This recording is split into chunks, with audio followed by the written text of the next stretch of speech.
Perkenalkan, nama saya Langga Bima Putra Sakti dengan NIM 35 2020 034. Di sini saya akan memaparkan program pengembangan keterampilan bagi pekerja buruh perempuan.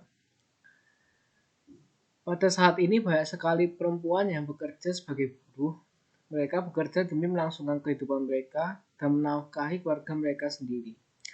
Mereka bekerja karena memiliki banyak alasan, seperti membantu suaminya agar mendapat pendapatan yang lebih, atau bahkan karena suami tidak bekerja, ya karena itu perempuan harus bekerja.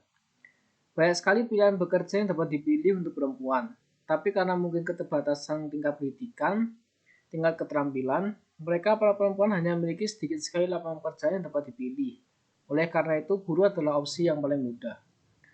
Pekerjaan buruh memang menjadi opsi yang mudah bagi perempuan, tetapi bekerja sebagai buruh memang pastinya banyak sekali ketidaknyamanan, bahkan ketidakadilan yang terjadi karena kurangnya perhatian atau bahkan ketidakpedulian perusahaan terhadap perempuan.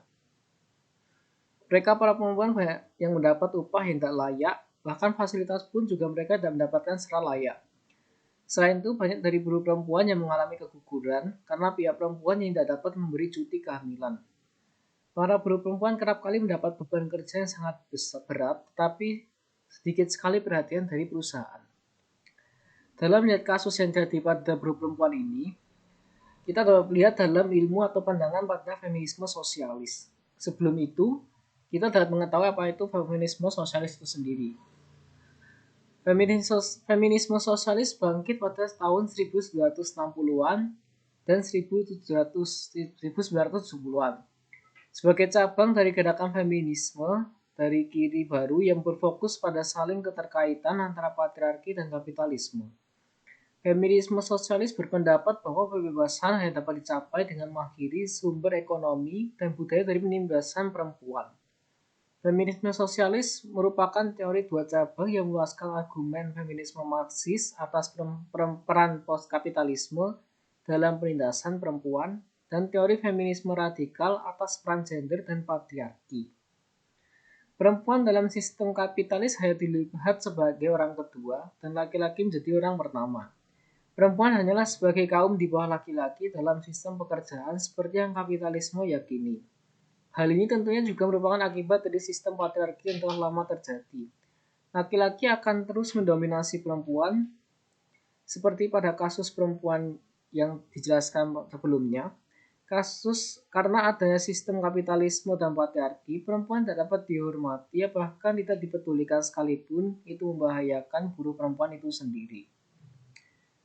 Setelah kita melihat bagaimana keadaan buruh perempuan yang mengalami ketidakadilan, maka ada beberapa solusi yang diberikan dalam menanggapi kasus ini. Yang pertama ada program sosialisasi. Dalam program sosialisasi ini, para warga perempuan diberi sosialisasi atau penyuluhan bagaimana para pekerja buruh yang mendapat ketidakadilan oleh perusahaan. Diharapkan para perempuan yang mendapat sosialisasi atau penyuluhan ini dapat mempunyai gambaran bagaimana nasib yang dialami oleh para perempuan yang bekerja sebagai buruh. Yang kedua adalah program meningkatkan keterampilan yang dimiliki oleh para perempuan yang sesuai dengan kemampuannya. Para perempuan yang akan mendapatkan pendidikan peningkatan keterampilan, sebagai contoh, perempuan yang dapat memasak akan dibantu agar lebih dapat mengembangkan keterampilan dalam memasak.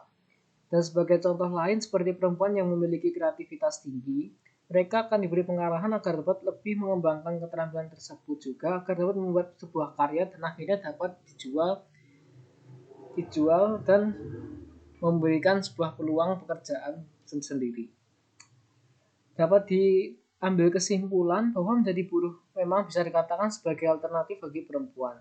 Tetapi jika bekerja pada perusahaan yang tidak peduli dengan buruh perempuan, malah akan membuat para buruh perempuan menjadi semakin tertindas. Dengan adanya solusi yang diberikan ini, diharapkan bahwa para perempuan yang ingin bekerja dapat menciptakan sendiri peluang pekerjaan dengan memanfaatkan keterampilan yang dimilikinya.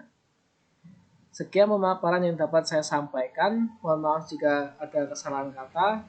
Terima kasih.